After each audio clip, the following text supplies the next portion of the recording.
सबक नंबर 3 जानदारों में हयात अफ़आल हिस्सा दुवम जमात दोहम कसीर क़ल्बी जानदारों में गैर जिनसी तौलीद तज्ज़ियाकारी स्पायरोगारा को जब वाफिर मकदार में ग़िज़ाई मादे और पानी हासिल हो तो उसके रेशों में तेज़ी से नमू का अमल होता है। ये रेशे छोटे छोटे टुकड़ों में तकसीम हो जाते हैं। हर टुकड़ा नौज़ायदा स्पायरोगारा की तरह ज़िंदगी गुजारता है। बास पैदाइश प्लानेरिया। कुछ जानदारों में बास पैदाइश या तजदीदी अमल की क़ुव्वत इतनी ज़बरदस्त होती है कि जिस्म से अलग होने वाली खुलियात से मुकम्मल जिस्म दोबारा तैयार हो सकता है। बास पैदाइश का अमल मखसूस खुलियों के ज़रिए अंजाम पाता है। ये खुलिये अफजाइश करते हैं और खुलियात की तादाद में इजाफ़ा होता है, जो बाद में मुख्तलिफ़ किस्म के खुलियों और बाफ्तों में तब्दील होकर नए जानदार की तश्कील होती है।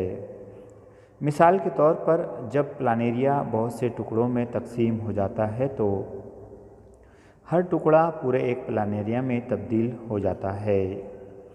ये अमल उसी वक्त अंजाम पाता है जब प्लानेरिया के टुकड़े होते हैं। वीडियो में आप देख सकते हैं कि प्लानेरिया के 2 टुकड़े कर दिए हुए हैं। चंद रोज़ बाद अगर आप देखें तो मुंह वाले सिरे पर दुम उगना शुरू हो गई है। इसी तरह धड़ वाले सिरे पर मुंह और आंखें नज़र आ रही है। तकरीबन चौथे रोज़ आप देख सकते हैं कि प्लानेरिया का मुंह और आंखें वाज़े तौर पर नज़र आ रही हैं।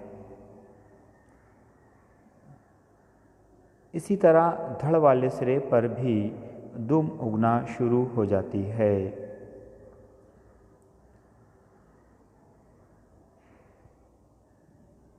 पाँचवें दिन और वाज़े मुंह और आंखें नज़र आती है।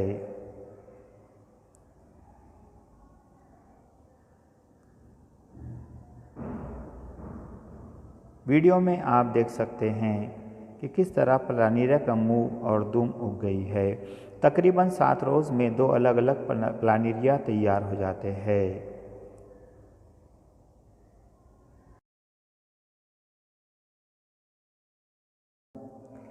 हाइड्रा हाज़मी खला वाला आबी हैवान है जिसकी लंबाई तकरीबन एक सम होती है। इसके ऊपरी सिरे पर मुंह और आज़ाद गेरिंदे होते हैं।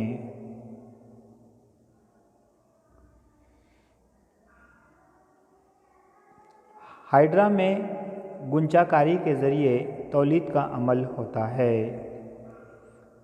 इसमें एक उभार पैदा होता है जिसे गुंचा कहते हैं।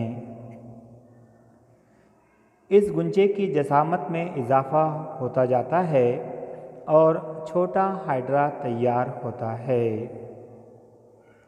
शुरू में मुंह और बाद में गेरिंदे तैयार होते हैं।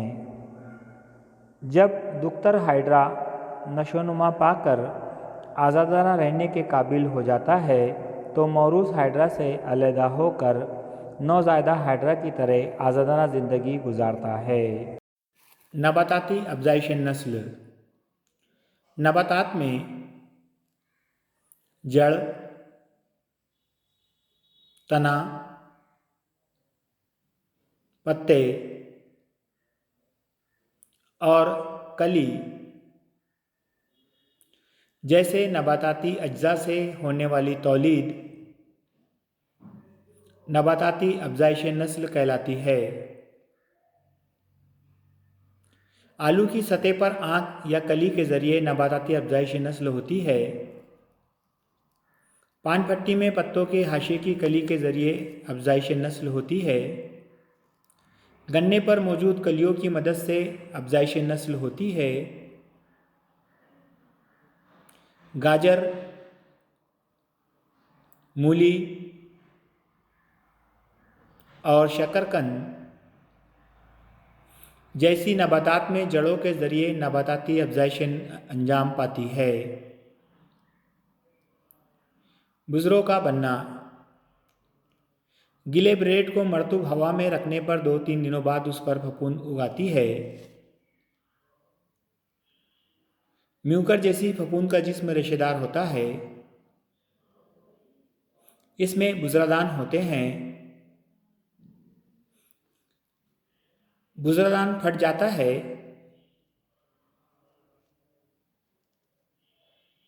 बुज़रे आज़ाद होकर गर्म मरतूब मुकाम पर उपजते हैं